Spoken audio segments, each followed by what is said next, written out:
Mana mamma ir no šamaņu dzimtes.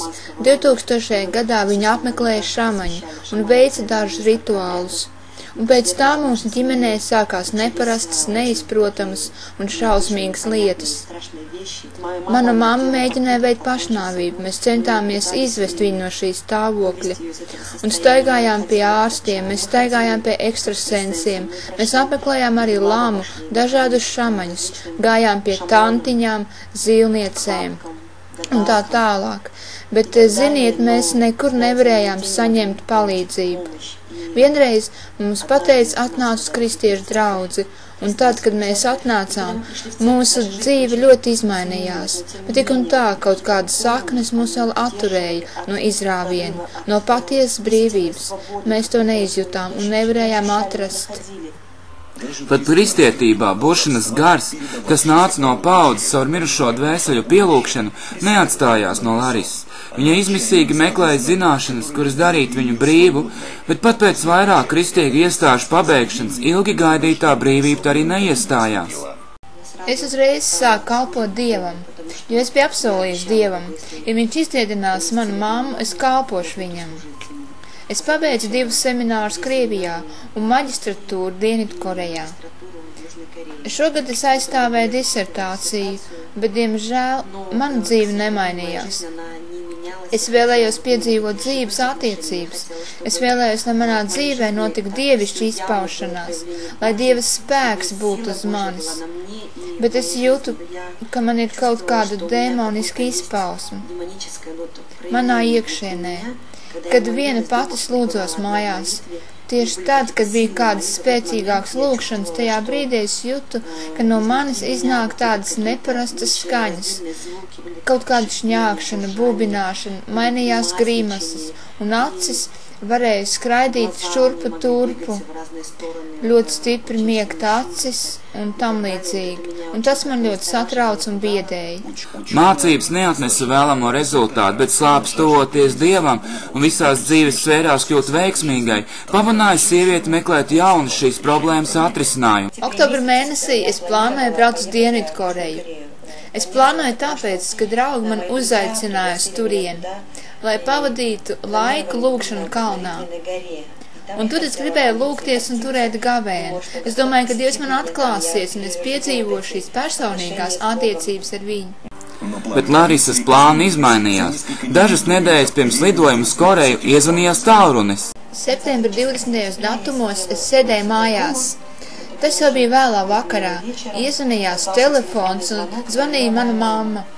Viņa man telefoniski paziņo tādu kā jaunumu. Meitiņ, es televīzijā pa CNN noskatījos kaut kādu video rullīt, kurā uzaicina apmeklēt Mūzes kalnu. Un mēnešu garumā notiks mācības, dievvvārdu studijas, lūkšanas un tam līdzīgi.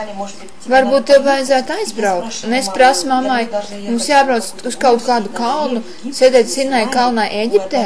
Mēs jau vienreiz to darījām, mēs kapām kalnā visu nakti, sagaidījām saulrietu un tad kapām atkal lejā. Nu, pēc tā viss manā dzīvē it kā nekas īpaši nenotika. Bija kā vienkārši kā savveida ekskursija.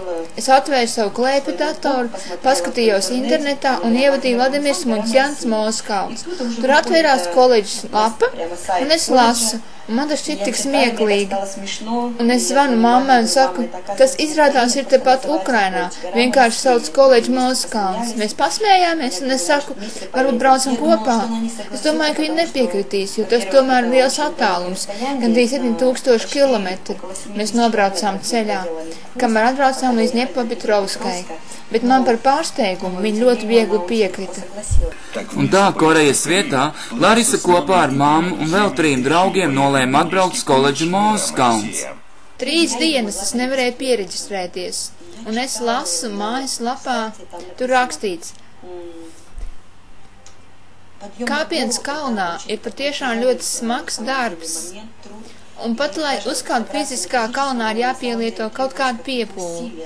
Un arī garīgajā pasaulē Sātans cenšas mums tāpat traucēt uzkāpt kalnā, lai mēs satiktos ar Dievu, un te es palūdzos.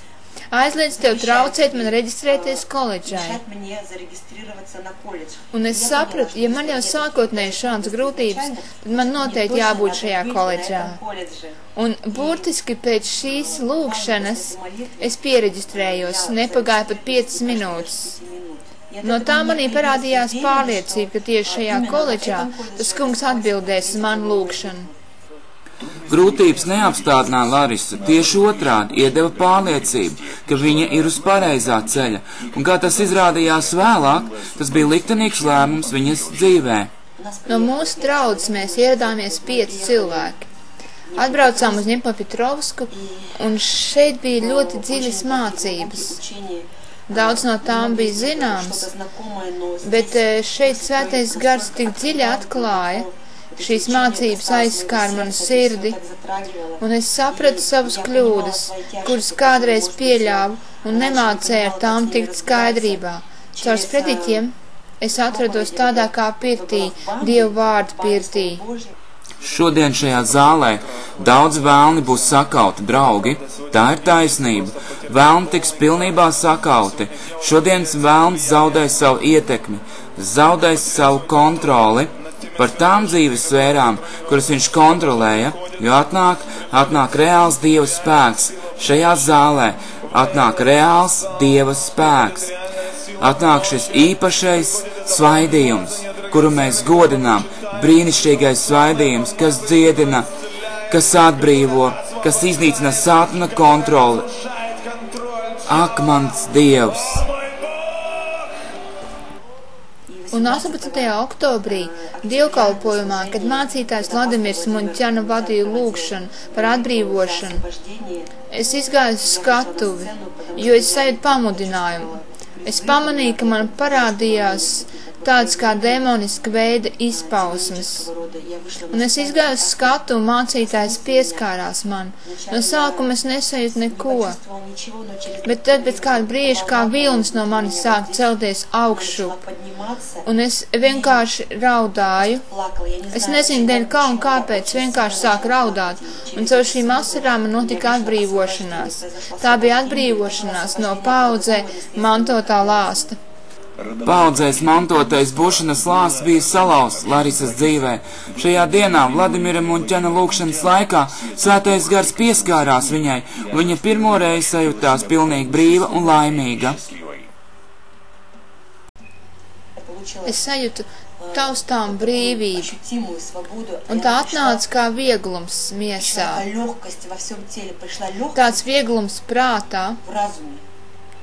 Un man tik liels prieks piepild no tā, ka Dievs ir tik dzīves un darbojošs, un viņš atnāk un dāvā savus brīnumus. Jūs neatroties šajā koledžā nejauši. Varenais Dievs palīdzēja un nāca pretī mums, ka mēs atrastos šeit, lai mēs dzirdētu visu, kas šeit tika runāts, ka mēs bijām šajās lūgšanās, kad mēs piedzīvojam Dieva klātbūtni. Es zinu, ka šajā koledžā ir cilvēki, kur saņēma varenus Dieva brīnumus savā dzīvē, dziedināšanā, atbrīvošanā, lāstu salaušanā. Un mēs vēl redzēsim un dzirdēsim, kad paies laiks par šiem brīnumiem. Koledža Moles kalns ir apbrīnojama vieta un apbrīnojams laiks, kur es saņēmu pilnīgu brīvību no lāsta. No tā, kas kavēja man attiecībās ar Dievu. Saņemot brīvību koledžā, Larisa tagad efektīvi attīstās kalpošanā, un šodien papildus bībeles stundu pasniegšanai viņa pulcina pie sevis mājās cilvēkus, kuriem kalpo ar Dievu vārdu un lūgšanu, un kopā ar viņiem nākamgad plāno atbraukt koledžu Moles kalns 2013 un tic, ka pateicoties Svētā gara ugunim saņemt koledžas mācību laikā, kopā atnesīs atmod viņu augstajā un tālajā pasaules malā.